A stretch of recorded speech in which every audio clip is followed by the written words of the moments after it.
Hello traders, and this is the pound yen on the 60-minute on the left and daily on the right.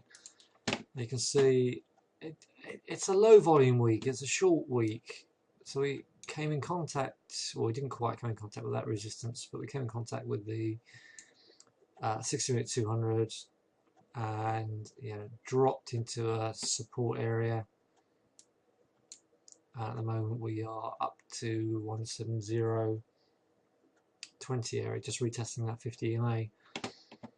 And basically what I did with it was I took a decent sized position as we after the data about here, and took it off at that resistance. So I got that chunk there, bought back just under the 170, got stopped out before it returned. So I only took a small position here though because it was a counter trend trade, and so I've done okay. Yeah, it's been a good day, so happy about that. I traded the Dow.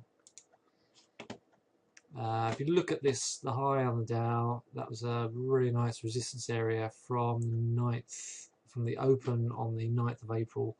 If you look at the way I've got the fibs set up, which I will just show you now. Hang on, let me get the chart, sorry. I put the fibs on this move here. Started shorting up here, and I took it off here, and I did get back in here, but only as far as there, and then left it. Okay, so I got that much. So I got that wave and got that wave, and so not bad. That's fine by me, and a good day's work. So you can see how the fibs, once we sold, pushed into the 50 and 200, pushed back, pushed into the 200 and this fib area, which we originally came down, or the one that a leg came down from, and then lower. As to where we go next,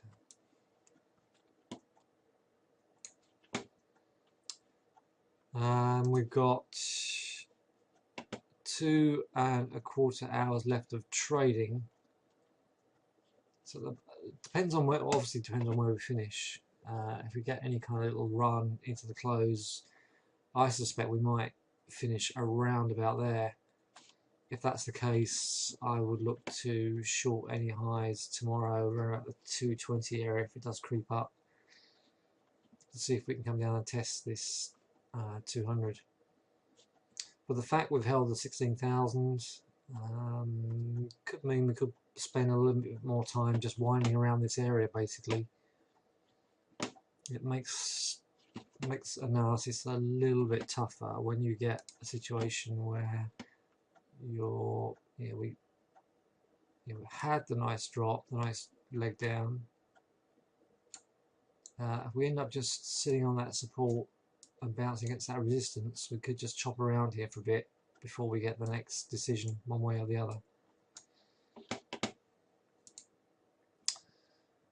My suggestion to you is just keep shorting the highs. I mean, once you get this sort of set up here,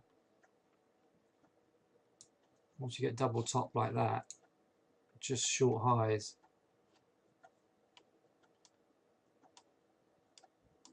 And see if we get that kind of pattern to the downside. That is more profitable than trying to go long counter trend trading. Alright, so let's have a look at, we didn't talk about where we think the pound yen is going. The fact we're pinched up against that trend line at the moment, so any close above 170.50, ideally 171 would be even better, and we could start to march our way up to these levels here, but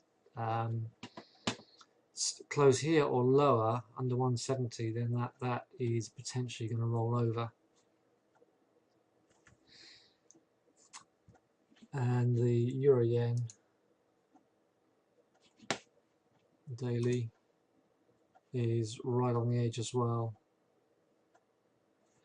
Under the 50 MA, sitting on support, RSI midline.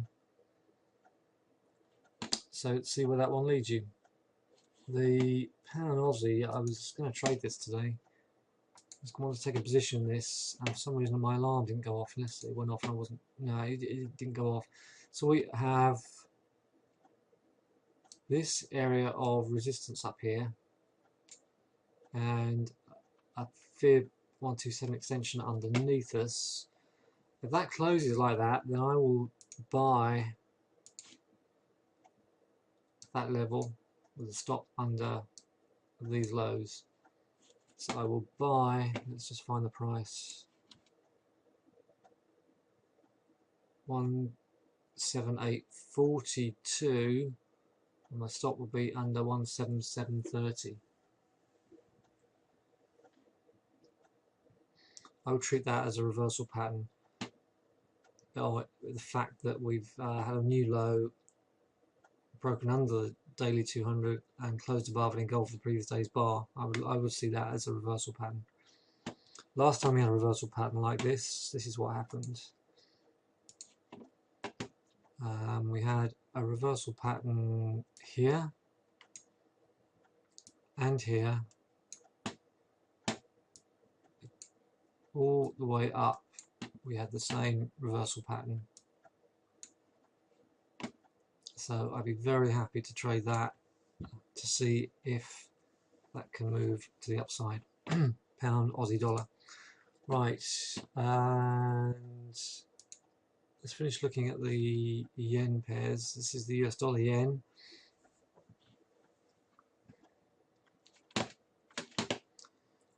I actually think, I like the way the 200 is creeping up on that. I actually think this could move quite nicely. Engulfing pattern here yesterday.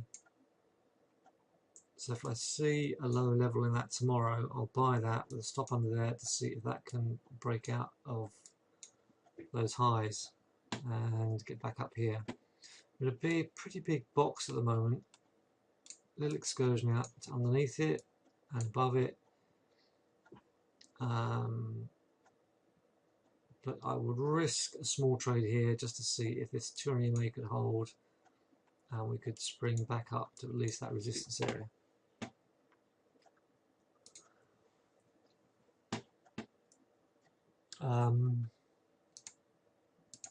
Look at the Euro CAD. No, it's not doing anything at the moment. So I will leave that be. It could potentially roll over.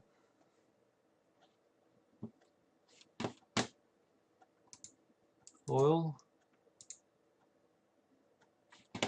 came down to the bottom of that box, just held the April 11 lows, and it's closing higher with indents tomorrow. Look at the 60-minute chart. We just came under 103 by 5 points and ran up to 104. Pits close in 40 minutes. Beans.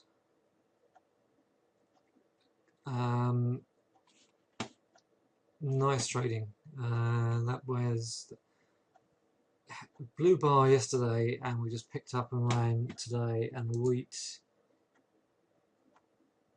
is similar. If I can get the wheat chart up, 660 got bought, and we're now close to $7. Corn, well done if you were patient with that one, because that's sitting on this little shelf here at $4.90, currently $5.04. Looking as if a lot of resistance there obviously, but looks as if we could do something there and follow the rest of the grains. Gold, we had a inverted star yesterday, a bit of a hangman, and that's right up against that resistance, and that's dragged it right the way down. So I would, if you're still in that, managed to stop, but that is a hard sell. Okay, I do hope that helps you. Any questions, I will willingly address those. Otherwise, look forward to seeing you tomorrow.